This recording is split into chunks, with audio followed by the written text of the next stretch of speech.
حضرت فاروق اعظم کے ہاتھ میں تلوار تھی، گھر سے نکلے، کہنے لگے آج میں اس محمد کا خاتمہ کر دوں گا معاذ اللہ۔ تو اس نے گھر گھر فساد پیدا کر دیا تلوار لے کے۔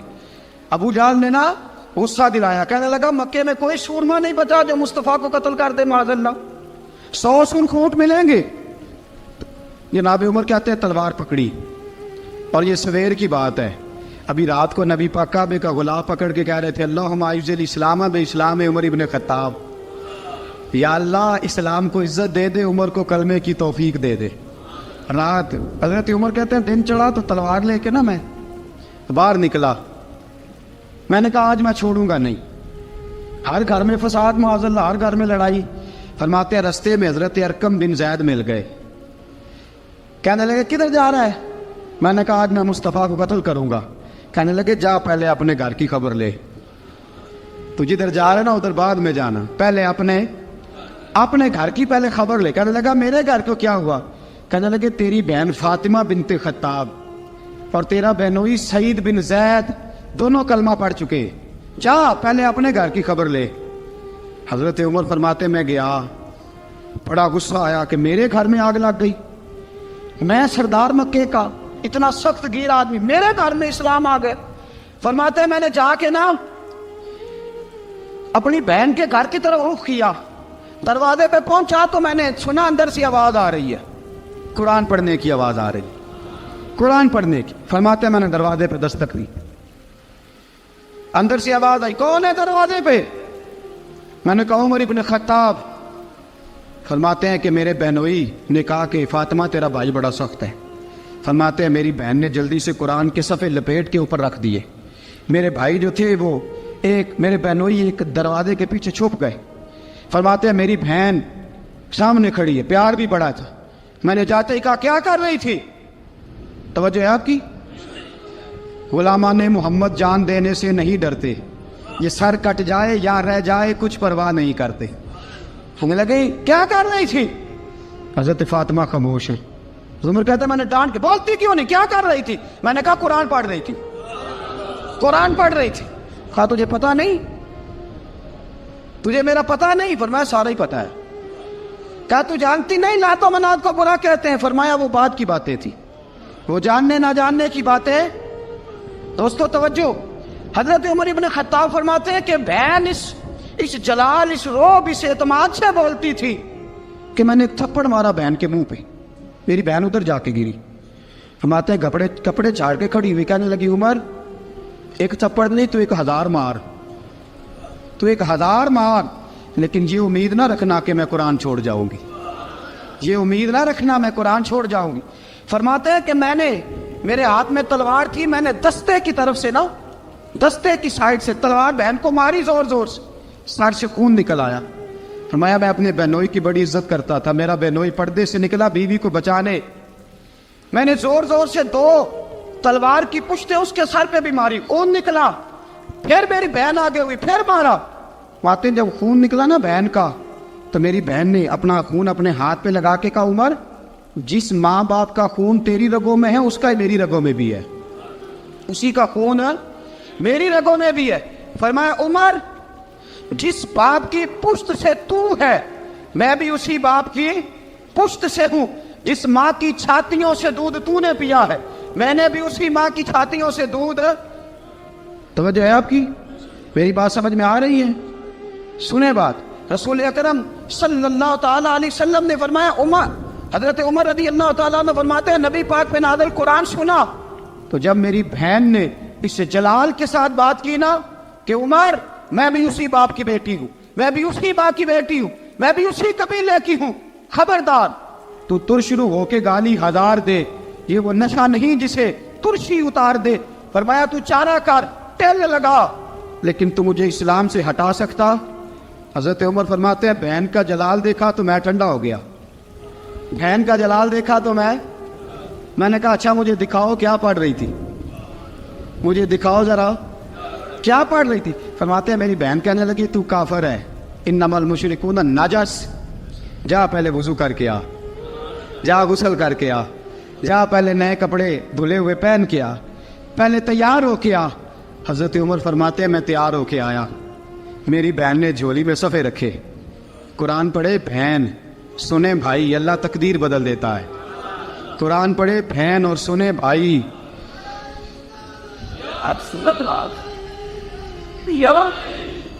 قرآن پڑھے بھائی اور سنے بہن، اللہ تقدیر۔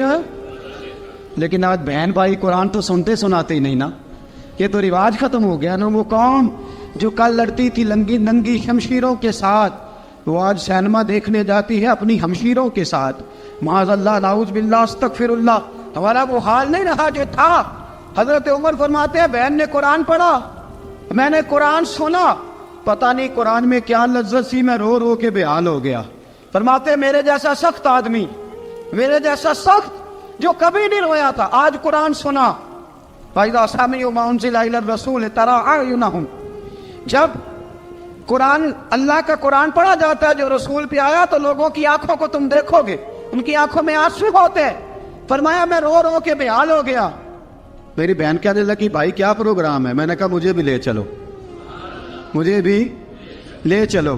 کہا چلو۔ فرمانے لگے ذرا ٹھہر جاؤ، میرے نا ہاتھ باندھو رسیوں کے ساتھ، نا میرے ہاتھ پیچھے میرے ہاتھ باندھ لو، گلے میں میری تلوار لٹکا لو، میں مارنے آیا تھا، میں مجرم بن کے جانا چاہتا ہوں، مجرم بن کے۔ اور ہمارے شیخ فرمایا کرتے تھے استاد گرامی، حضرت عمر فرمانے لگے مجھے مارتے مارتے لے کے جاؤ، میں چونکہ مارنے آیا تھا نا مجھے۔ اور ایک پنجابی کا شاعر کہتا ہے حضرت عمر نے کہا گھروں آیا سا مار مکاونے نو، گھروں آیا سا مار مکاونے نو، ان مینو مار دے لے چلو، متے عمر دی عمر برباد ہوئے جتھے عمر سوار دے لے چلو۔ گھروں آیا سا مار مکاونے نو، ان مینو مار دے لے چلو، متے عمر دی عمر برباد ہوئے جتھے عمر سوار دے، متے عمر دی عمر برباد ہوئے جتھے عمر سوار دے۔ فرماتے جب پہنچے نا دار ارقم میں تو دروازے پہ حضرت امیر حمزہ کھڑے تھے۔ حضرت امیر حمزہ، ایک شخص کہنے لگا حضرت امیر حمزہ سے عمر آ رہا ہے، فرمایا آنے دو۔ کہا حضور وہ تلوار بھی گلے میں لٹک رہی ہے، فرمایا آنے دو، وہ اگر عمر ہے تو میں بھی امیر حمزہ ہوں، وہ اگر عمر ہے تو انا اشہد اللہ و رسولہ، میں اللہ رسول کا شعر ہوں، آنے دو۔ کہا آپ کیا کریں گے؟ کہا ادب ملحوظ رکھے گا تو خاطر سے بٹھائیں گے، نمونہ اس کو ہم خلق محمد کا دکھائیں گے، اگر نیت نہیں اچھی تو میں اس کو قتل کر دوں گا، اسی کی تیغ سے سر کاٹ کے چھاتی پہ دھر دوں گا، میں آنے تو دو، آنے دو عمر کو۔ حضرت عمر آئے، دروازے میں داخل ہوئے، صحابہ فرماتے ہیں کہ حضور نے شور سنا، فرمایا کون ہے دروازے پہ؟ فرمایا عمر۔ فرماتے ہیں حضور اٹھے تیزی سے، چادر گر گئی، چادر، حضور تیزی سے اٹھے، کھول دو دروازہ۔ حضور عمر کے گلے میں تلوار ہے، فرمایا پھاٹک کھول دو۔ یا رسول اللہ عمر آپ کا دشمن، فرمایا کھولو دروازہ۔ کہا یا رسول اللہ خطاب کا بیٹا، فرمایا کھولو دروازہ۔ یا رسول اللہ ابو جہل کا رشت، فرمایا کھولو دروازہ۔ حضور ماجرا کیا ہے؟ فرمایا وہ اپنے آپ نہیں آیا، میں نے رات اللہ سے دعا مانگی ہے، میں نے مانگ کے لیا ہے، میں نے مانگ کے لیا، وہ اپنے آپ تھوڑا آیا ہے، مانگ، کھولو دروازہ، آنے دو۔ حضرت عمر چھٹ سے دروازہ کھلا نا، رسول پاک سامنے کھڑے ہو گئے۔ کیا منظر تھا؟ ابو بکر فرماتے ہیں تمہیں کیا بتائیں کیا منظر تھا؟ حضرت ارقم فرماتے ہیں تمہیں کیا بتائیں کیا منظر تھا؟ میرے حبیب کی گردن تنی ہوئی ہے، آنکھوں میں آنسو بھرے ہیں پر نیچے نہیں گرتے، آنسو بھرے ہیں آنکھوں لیکن نیچے ٹپکتے نہیں۔ میرے رسول پاک آگے بڑھے، عمر کی گردن جھکی ہوئی ہے، عمر اوپر نہیں دیکھتے، حضور آگے بڑھے، جا کے حضرت عمر کا کندھا زور سے ہلایا، فرمایا کیا پروگرام ہے تیرا، کیا ارادہ ہے تیرا، بول۔ حضرت فاروق اعظم آنکھ یوں اٹھا کے کہنے لگے سونیا بس اب کلمہ پڑھنے کا ارادہ ہے، سونیا کلمہ پڑھنے کا۔ صحابہ فرماتے ہیں پتہ نہیں کیا ہوا، پتہ نہیں، حضور کا اتنا جوش ہم نے کبھی نہیں دیکھا، نبی پاک کو نعرہ لگاتے ہم نے پہلے کبھی نہیں دیکھا۔ جب عمر نے کہا نا سونیا کلمہ پڑھنے آیا ہوں، فرماتے ہیں رسول پاک کے جو آنسو بندھے ہوئے تھے نا وہ ٹپ سے نیچے گرے، اور حضور نے فرمایا اللہ اکبر، اللہ اکبر۔ فرماتے ہیں حضور نے جب اللہ اکبر کہا تو سارے صحابہ بھی کہنے لگے اللہ اکبر، اللہ اکبر، اللہ اکبر۔ حضرت عمر فاروق کا عدل اور حضرت فاروق اعظم کا انصاف، اس کو دنیا جانتی بھی ہے مانتی بھی ہے۔ حضرت فاروق اعظم رضی اللہ تعالیٰ عنہ قاضیوں کا تقرر کرتے وقت سب سے زیادہ احتیاط کرتے تھے کہ بندہ کس قسم کا ہے، اس کا مزاج کیا ہے، معاشرے میں اس کا وقار کیسا ہے، اس حساب سے اس کو تقرر کرتے تھے قاضی کے لیے۔ اور کیا حال تھا، حضرت زید بن ثابت رضی اللہ تعالیٰ عنہ کو آپ نے قاضی مقرر کیا، بعد میں معزول کر دیا۔ کیوں آپ نے معزول کیا ہے؟ تو حضرت عمر کہنے لگے اس کی وجہ ہے، ایک دن ایک شخص نے، حضرت ابی بن کعب نے مجھ پر مقدمہ کیا، حضرت عمر پر مقدمہ کر دیا، تو فرماتے ہیں کہ میرے سامنے میں دیکھ رہا تھا، جب میں عدالت میں پہنچا تو زید بن ثابت نے میرا کھڑے ہو کے استقبال کیا، اور جب مدعی آیا ہے تو وہ بیٹھے رہے ہیں۔ تو میں نے کہا کہ جب آپ دونوں میں ملتے وقت انصاف نہیں کر رہے تو فیصلے میں کیسے انصاف کریں گے؟ آپ اس قابل نہیں کہ آپ کو قاضی بنایا جائے، معزول کر دیا۔ اگر میں بحیثیت مجرم، بحیثیت ملزم آیا ہوں، اگر آپ نے میرا کھڑے ہو کے استقبال فرمایا تو پھر مدعی کا تو زیادہ حق بنتا تھا۔ اور ہم پر اعتراض ہے کافر کا، وہ کہتے ہیں تم عدل نہیں کر سکتے۔ بولا آدمی ہے نا، وہ دیکھتا ہے آج کل کے مسلمانوں کو، آج کل کے مسلمانوں کو دیکھ کے رائے قائم کرتا ہے۔ ہم اسے کہتے ہیں ہاں آج کل کے مسلمان نہ دیکھ، وہ جنہوں نے ڈائریکٹ نبی پاک کی نکاح سے فیض پایا تھا انہیں دیکھ، ڈائریکٹ جو رسول پاک کی نکاح کے فیض یافتہ تھے، عدل و انصاف سے بھر دی دنیا۔ حضرت فاروق اعظم، حضرت عمرو بن عاص مصر کے گورنر تھے، حضرت فاروق اعظم نے انہیں متعین کیا تھا۔ ان کے بیٹے کا مصر میں جھگڑا ہو گیا کسی عام آدمی کے ساتھ، گورنر کے بیٹے کا، اور گورنر کے بیٹے نے اس مصری کو، ایک عام آدمی کو درے مارے۔ تجھے پتہ نہیں میں گورنر کا بیٹا ہوں؟ مصری نے کیا کیا، گھوڑے پہ بیٹھا سیدھے مدینے آ گیا، سیدھا مدینے۔ حضرت فاروق اعظم کے در دولت پہ پشت سے کپڑا اٹھایا، پشت سے اس نے اپنے نشان دکھائے تو جناب عمر کی آنکھوں میں آنسو آ گئے۔ ایک عام آدمی ہے، جانتے کوئی نہیں، تمہیں رو پڑے، اتنا ظلم، اور میری سلطنت میں کوڑے برسے تیری پشت پہ، فوراً بھیجا، جاؤ بلا کے لاؤ۔ حضرت عمر بن عاص اپنے بیٹے سمیت آئے، بڑی عدالت ہے۔ حضرت فاروق اعظم کے لفظ، فرمایا اس کو اس کی ماں نے آزاد پیدا کیا تھا، تو نے اسے کیوں غلام بنایا ہے؟ اس کی ماں نے آزاد جنا تھا، تو نے کب سے لوگوں کو غلام کا؟ بیٹے یہ کیا کہتا تھا؟ یہ کہتا تھا میں گورنر کا بیٹا ہوں، تجھے تو جانتا نہیں۔ فرمایا اب یہ بڑی عدالت ہے، کوڑا پکڑ اور اس گورنر کے بیٹے کی پشت پہ برسا، اور اسے کہہ تو گورنر کا بیٹا ہے، میں محمد کا غلام ہوں صلی اللہ تعالی علیہ وسلم۔ اسے بتا، اسے اب بتلا کہ تو گورنر کا بیٹا ہے نا، میں نبی پاک کا غلام ہوں، اور جو مصطفیٰ کے غلام ہوتے ہیں وہ سارے برابر ہوا کرتے ہیں۔ حضرت فاروق اعظم کا عدل، جناب فاروق اعظم کا انصاف، جناب فاروق اعظم رضی اللہ تعالیٰ عنہ۔ روم کا ایلچی آیا نا حضرت عمر فاروق کے پاس، تو وہ کہتا ہے میں پیغام لے کے آیا اپنے بادشاہ کا، اور میں سفیر تھا، میں بڑے ملکوں میں گیا، بڑے بادشاہ دیکھے، بڑے امیر دیکھے۔ حضرت فاروق اعظم رضی اللہ تعالیٰ عنہ کے دربار مجھے بھیجا گیا، جب پہنچا تو میں نے مسلمانوں سے کہا تمہارے بادشاہ کا دربار کہاں ہے؟ انہوں نے کہا نہ ہمارا بادشاہ ہے نہ کوئی دربار ہے، نہ بادشاہ ہے نہ کوئی۔ اچھا تو پھر وہ کدھر بیٹھتے ہیں؟ کہا یا مسجد میں ملیں گے یا اپنے جھونپڑے میں ملیں گے۔ تو کہا تمہارا بادشاہ بھی کوئی نہیں؟ کہا بادشاہ نہیں، ہم مومن ہیں، ہمارا ایک امیر ہے جسے امیر المومنین کہا جاتا ہے۔ وہ شخص کہتا ہے میں مسجد گیا، میں نے کہا عمر کدھر ہے؟ انہوں نے کہا جی ابھی نکلے تھے ادھر ہی ہوں گے۔ میں نے کہا یہ کیسا بادشاہ ہے؟ کوئی کہتا ادھر ہوں گے، کوئی کہتا ادھر ہوں گے۔ یہاں تو صوبائی وزیر صاحب سڑک سے گزرے تو سارے روڈ 3 گھنٹے بلاک رہتے ہیں، اور یہ کیا چکر ہے کہ لاکھوں مربع میل کا حکمران، کوئی کہتا اس گلی میں گیا، کوئی کہتا اس گلی میں گیا، یہ کیسا بادشاہ ہے؟ کدھر ہے عمر؟ انہوں نے کہا یہی تھا۔ دوسرے سے پوچھتا جو وہ باغ کی طرف گئے، باغ میں گئے تو وہ ایلچی کہتا ہے میں نے باغ والے سے پوچھا کہ یہاں تمہارا امیر کدھر ہے؟ انہوں نے کہا وہ درخت دیکھ رہے ہو؟ کہا حضرت دیکھ رہا ہوں۔ اس درخت کے نیچے وہ ایک شخص جو سویا ہوا ہے نا، مٹی کا ڈھیلا سرہانہ بنا کے، وہ درخت کے نیچے مٹی کے ڈھیلے کا سرہانہ بنا کے جو بندہ سویا ہے وہی ہمارا امیر ہے، وہ سامنے۔ حضرت سیدنا عمر فاروق کے پاس وہ بندہ جا کے کھڑا ہو گیا. وہ کہتا ہے کہ پسینہ گر گر کے نا مٹی کے ڈھیلے پہ گارا بنا رہا تھا. پسینہ گر گر کے مٹی کا ڈھیلا, وہ تر تھا. حضرت فاروق اعظم سو رہے تھے. کہنے لگا میں بیسیوں اور درجنوں بادشاہوں کو دیکھ چکا تھا جن کی آگے 10 گن. حضرت عمر کی آنکھ کھلی, طامت سمیٹی اٹھ کے بیٹھ گئے. کدھر آیا ہے؟